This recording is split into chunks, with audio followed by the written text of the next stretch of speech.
إني وجهت وجهي للذي فطر السماوات والأرض حنيفا وما أنا من المشركين. وحاجه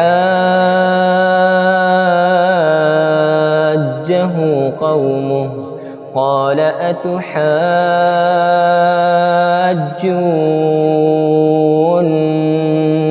في الله وقد هدان ولا أخاف ما تشركون به إلا أن يشاء ربي شيئا وسع ربي كل شيء علما أفلا تتذكرون.